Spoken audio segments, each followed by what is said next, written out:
Olá, galerinha do nono ano, tudo bem com vocês? Vamos pegar o nosso livro, o livro 2. Eu vou começar fazendo a correção das páginas 14 e 15 e em seguida eu vou dar continuidade à explicação da aula passada, certo? Hoje eu vou falar para vocês bastante sobre átomos, ok? Vamos pegar o nosso livro, abram na atividade da aula passada, certo? Tá aqui. Primeira questão ela diz assim: o modelo atômico de Dalton ficou conhecido como modelo da bola de bilhar e o de Thomson era conhecido como pudim de passas. Já para Rutherford, os átomos assemelhavam-se ao sistema planetário. Relacione corretamente as colunas de acordo com as características de cada modelo atômico. Vamos aqui, ó. Dalton, modelo atômico de bola de bilhar, não era?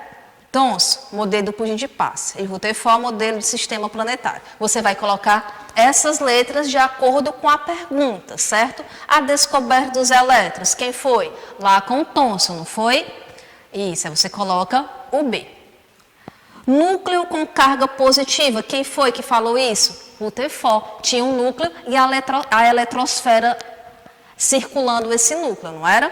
Pronto. Agora aqui, esfera maciça, indivisível e indestrutível. Quem falou isso? Foi o Dalton, certo? Aí você coloca a letrinha A.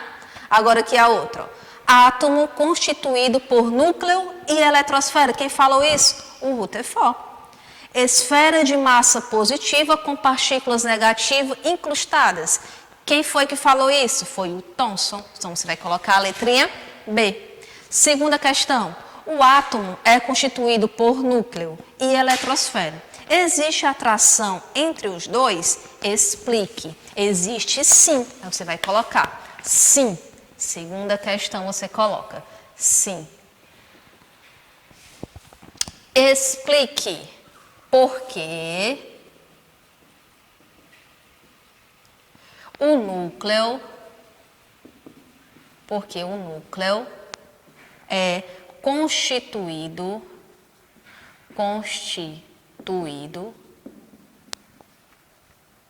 por cargas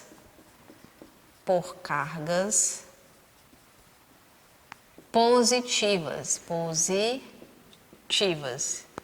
Os prótons e a eletrosfera, que é o que fica ao redor do núcleo, é constituída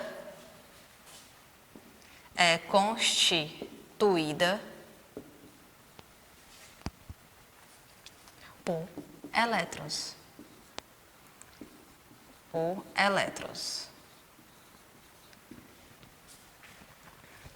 Partículas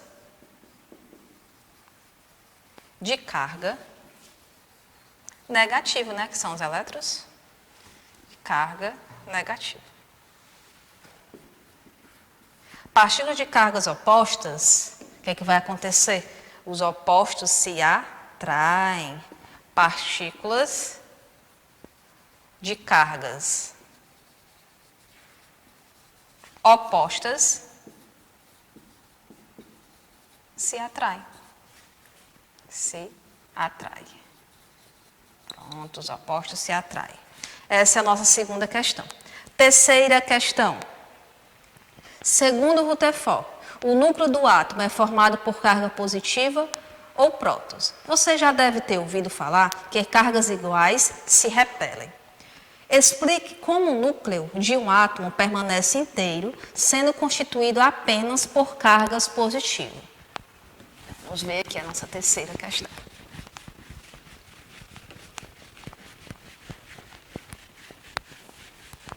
Vamos explicar essa situação.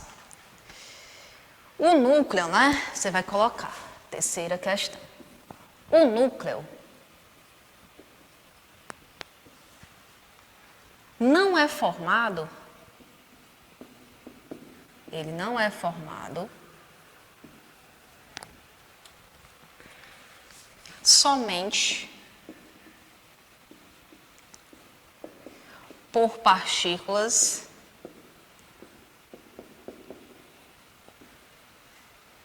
de carga positiva.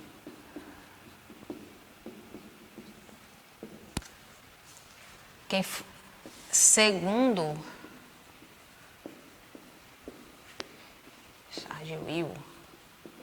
Charles Wilke, há também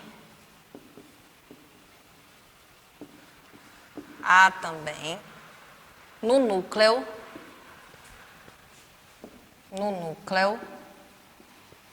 partículas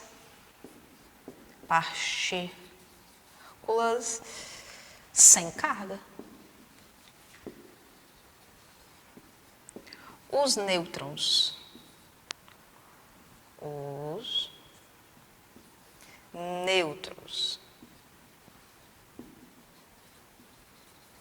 Certo? Que no caso serão responsáveis pelo equilíbrio magnético. Ok? Deixa eu sair no meio. Copie e vamos para a quarta questão.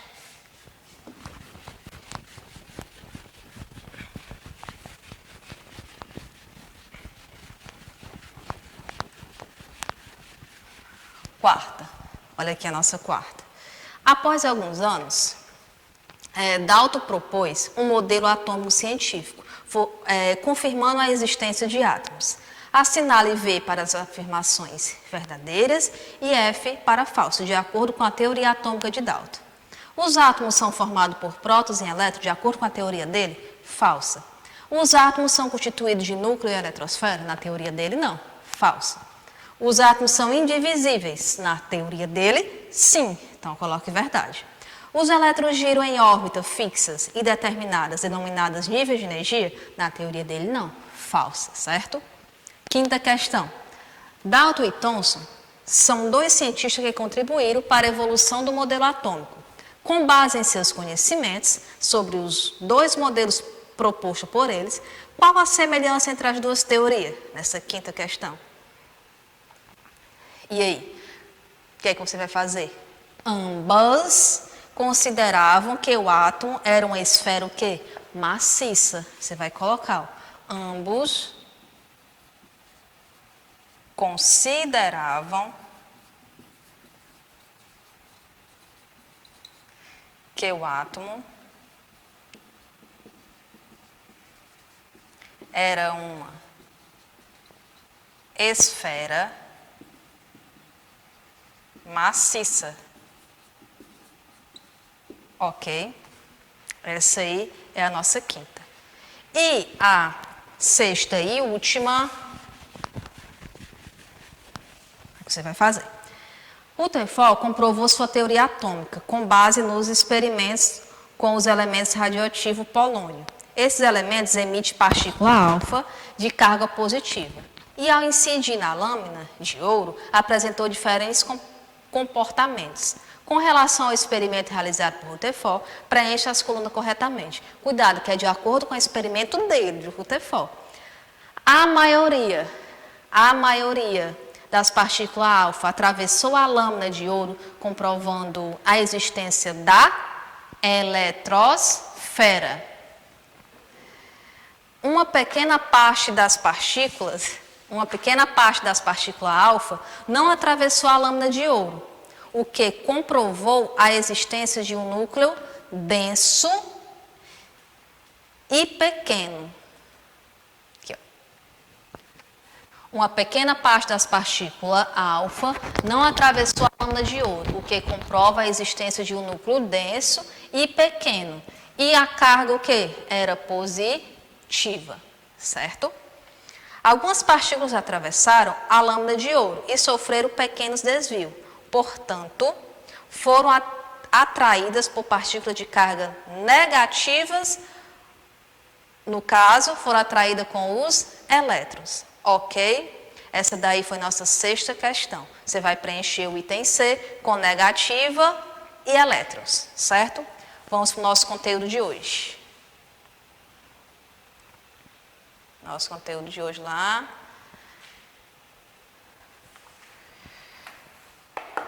Vamos falar de átomos, certo? Vamos lá, começar o nosso conteúdo falando sobre átomos. Você vai pegar o seu livro e vai abrir na página 18 e vamos começar falando sobre a representação de um átomo. Como representar um átomo, né? A forma mais simples de representar um átomo é utilizando a sigla do elemento químico que ele forma. Exemplo, se eu estou falando do oxigênio, eu posso representá-lo o oxigênio com a letrinha O, o hidrogênio com a letrinha H. A sigla SE, por exemplo, representa todos os átomos que formam o elemento químico selênio. A sigla que representa o átomo ainda pode fornecer duas importantes informações. Quais são elas? O número atômico, que é representado pela letra Z, e sempre fica no lado esquerdo inferior da sigla do átomo, vou já mostrar. E o número de massa, que é representado pela letra A, podendo ser posicionado no lado esquerdo ou direito da parte superior da sigla do átomo. Olha aqui a imagem. Ó. Pronto. Está aqui a representação de um átomo. Está aqui o átomo, vamos supor que o átomo aqui X, onde ele tem um número atômico que é representado pela letra Z e um número de massa representado pela letra A. Ou você encontra ele desse formato ou assim, certo? Mais adiante.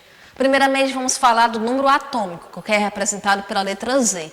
Presta bastante atenção nessa parte. Ó. Indica o número de prótons presente no núcleo do átomo e o número de elétrons presente nos níveis de energia. Então, o que é que isso significa? Que o número atômico ele vai ser exatamente igual ao número de prótons e igual também aos números de elétrons.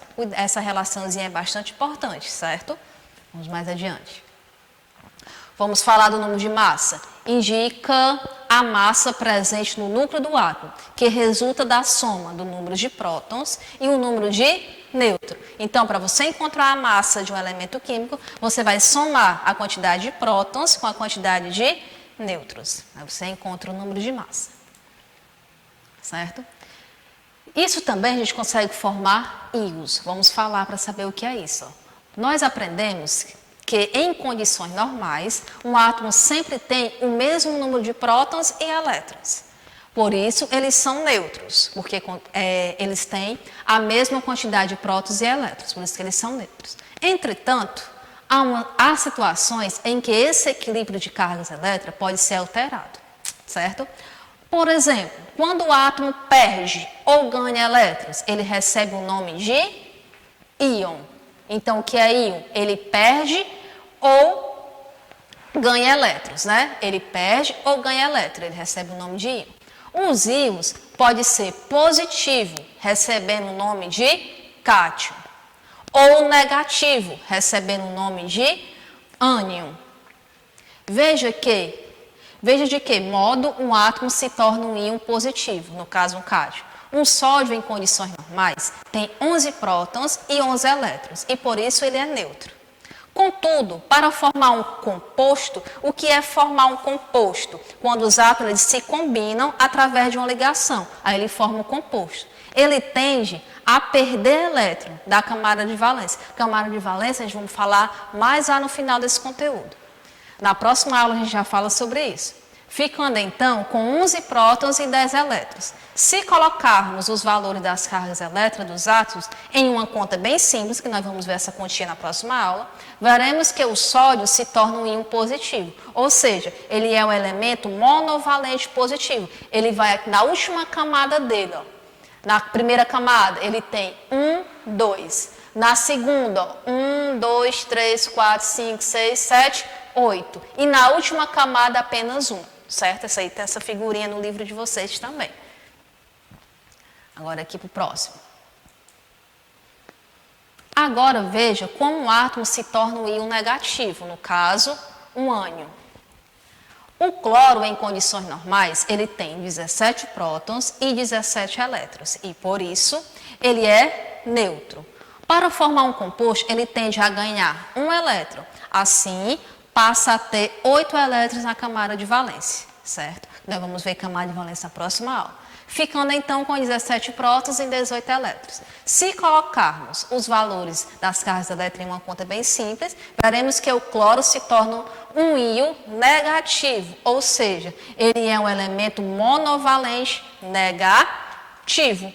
Com base nos exemplos apresentados anteriormente, podemos prever o comportamento de muitos átomos, ou seja, se eles tendem a perder elétron e formar cátion, ou ganhar elétron, e no caso formando ânion.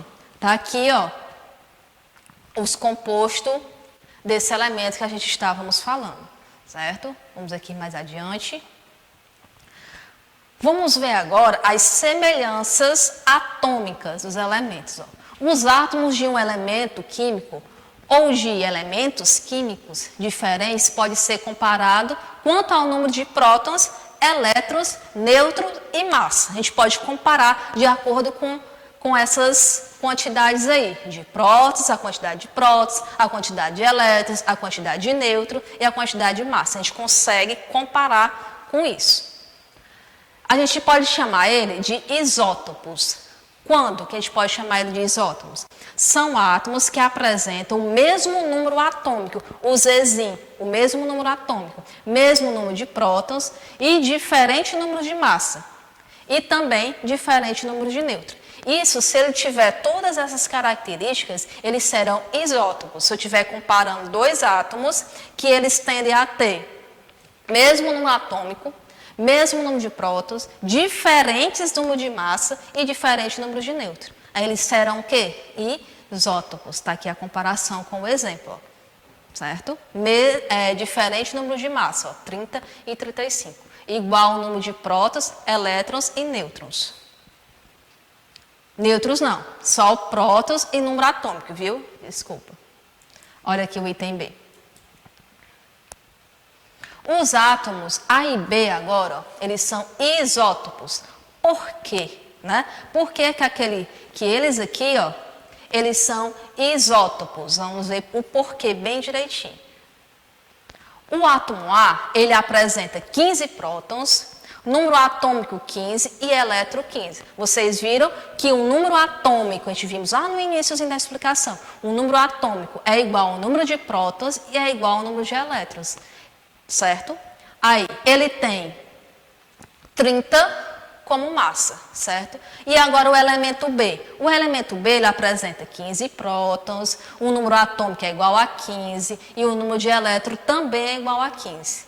Mas só que o número de nêutrons e 20 como número de nêutrons, né? E o número de massa igual a 35, certo? Por isso que eles são isótopos, certo? Aí agora mais adiante aqui, ó. Quando é que eles são isóbaros? Quando é que eles vão ser isóbaros? São átomos que eles vão apresentar diferentes números atômicos, diferentes números de prótons, diferentes números de elétrons. Mas eles terão o mesmo número de massa e diferentes números de nêutrons, certo? Isso eles serão isóbaros. Vamos ver aqui o porquê. Os átomos C e B são isóbaros por quê? Vamos ver. O átomo C, ele apresenta 32 prótons, o número atômico também é 32 e o número de elétrons também é 32. Ele possui 23 nêutrons e o número de massa é igual a 55, certo? Aí aqui, ó, o átomo D, ele apresenta 37 prótons, ele tem número atômico igual a 37 e ele tem o número de elétrons também igual a 37. E o 18, ele no caso, ele terá 18 número de nêutrons e o número de massa igual a 55, certo? Daí a comparação dele. Eles também podem ser, a semelhança deles, a gente pode chamar de isótonos. Quando é que eles serão isótonos? Eles terão diferentes números atômicos, ó, diferentes números de prótons, diferentes números de elétrons, diferentes números de massas, mas mesmo número de nêutrons, certo? Por que que eles serão assim? Por que que eles serão isótonos? O átomo ele tem 20 prótons, ele tem número atômico igual a 20, ele tem número de elétrons igual a 20. E ele tem 20 nêutrons e um número de massa igual a 40. Como é que eu descubro o número de nêutrons? 40 menos 20. Não é esse 20 aqui que é neutro, certo? É 40 menos 20 que dá 20. Aí o átomo F apresenta 30 prótons, número atômico igual a 30 e o número de elétrons igual a 30. E ele vai possuir 20 nêutrons, que é 50, menos 30, que é 20. E o número de massa é igual a 50. Está aí a comparação dele. Ok? Essa, gente, foi a nossa aula. Eu fiz a correção, eu expliquei a página de vocês, eu fui até a parte que fala de semelhanças atômicas, que encerra no livro de vocês na página 23. Na próxima aula, eu irei falar de distribuição eletrônica, certo? Aí vocês dêem uma lida bem direitinho, assistir o vídeo a quantidade de vezes que for necessária, certo? Para a gente entender bem direitinho o nosso próximo conteúdo, certo? Pois fique com Deus, faça a atividade que eu deixei com carinho para vocês e até a próxima aula.